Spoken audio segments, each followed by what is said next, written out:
Important. मेरी reflection है सूरह हूद से वर्स 113 और 114, और इसमें दो चीज़ें हैं इसलिए अलग अलग थोड़ा सा बताना चाहूँगा। पहले आयत जो है उसकी तिलावत करता हूँ। वला तरकनु इलल लज़ीना ज़लमू फतमस्सकुमुन नारु वमा लकुम मिन दूनिल्लाहि मिन औलिया सुम्मा ला तुनसरून। And do not incline toward those who do wrong, lest you be touched by the fire, and you would not have other than Allah any protectors, then you would not be helped. अच्छा, इसमें हमने company का कई बार सुना है, वो हदीस भी अल्लाह के नबी सल्लल्लाहु अलैहि वसल्लम ने फरमाया है कि एक इंसान जो है अपने दोस्त के दीन पे होगा, इसलिए तुम सब देख लो कि दोस्त किसको बनाते हो।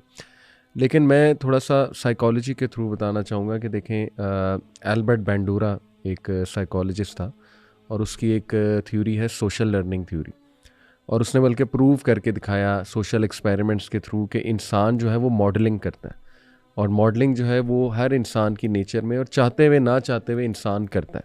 कोई भी ये नहीं कह सकता कि नहीं मेरी पर्सनैलिटी तो बहुत जेन्युइन है। देखिए, टू बी ऑनेस्ट, या आपने कहीं किसी बुक के कैरेक्टर से मॉडलिंग की है, या किसी सेलिब्रिटी से की हुई है, या कोई दोस्तों से आपने मॉडलिंग की, या घर वालों से, यही होता है। तो सबसे पहले तो इस थ्योरी की नज़र में अब हमें ये अहमियत समझ लगती है कि क्यों रसूलुल्लाह सल्लल्लाहु अलैहि वसल्लम को ही फॉलो करना चाहिए, क्योंकि हर ज़िंदगी की डोमेन में हमारे नबी सल्लल्लाहु अलैहि वसल्लम का जो एटीट्यूड है वही सबसे परफेक्ट है, वही सबसे बैलेंस्ड और ज़बरदस्त है। इसलिए मॉडलिंग से साबित होता है कि हम सबको एक रोल मॉडल की ज़रूरत है, और वो रोल मॉडल नबी सल्लल्लाहु अलैहि वसल्लम के अलावा कोई नहीं होना चाहिए।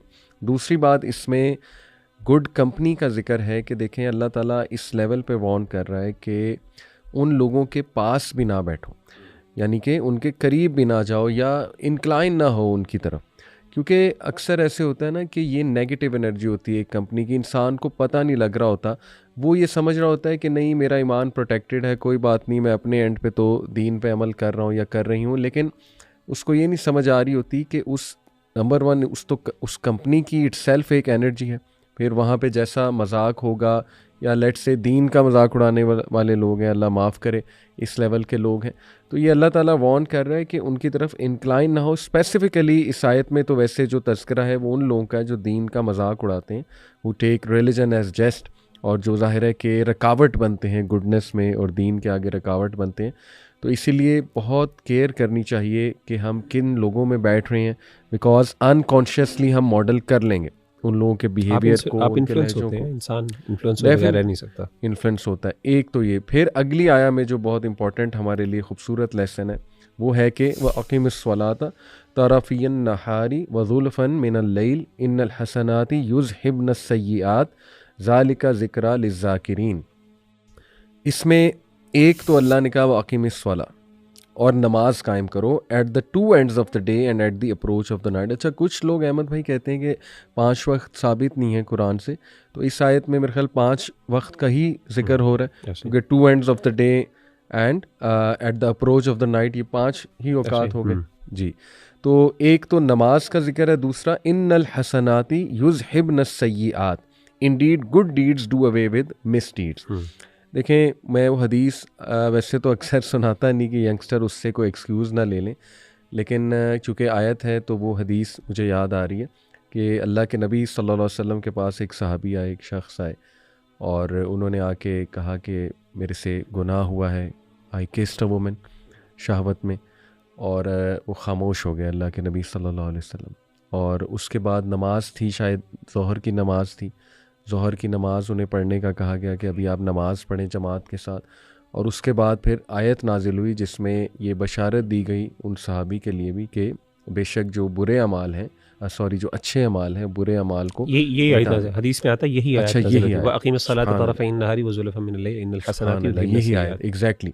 तो अब इसका ही मतलब नहीं है कि यंगस्टर्स इससे एक दलील ले लेंगे हम गुनाह किए जाएं और बस नमाज पढ़ें तो गुनाह माफ़ हो जाएगा, वो तो फिर अल्लाह के साथ मजाक होगा ना। और अल्लाह ताला तौफीक भी नहीं देगा, ऐसे जो बंदा नियत रखेगा उसको तौफीक नहीं मिलेगी नेकी करने की। बड़ी बात की आपने, बिल्कुल उसको तौफीक भी नहीं मिलेगी। तो ये एनकरेजिंग बात भी है कि अगर कोई गुनाह हो गया है तो उम्मीद रखें इंशाल्लाह। और नमाज इसीलिए देखें ना, नमाज जो है वो माइनर सिंस, अल्लाह के नबी सल्लल्लाहु अलैहि वसल्लम ने कहा कि जब इंसान वज़ू करता है उसके माइनर सिंस झड़ जाते हैं। तो वज़ू करना फिर नमाज पढ़ना ये तो परफेक्ट मैकेनिज़्म है गुनाहों से दूर रहने का।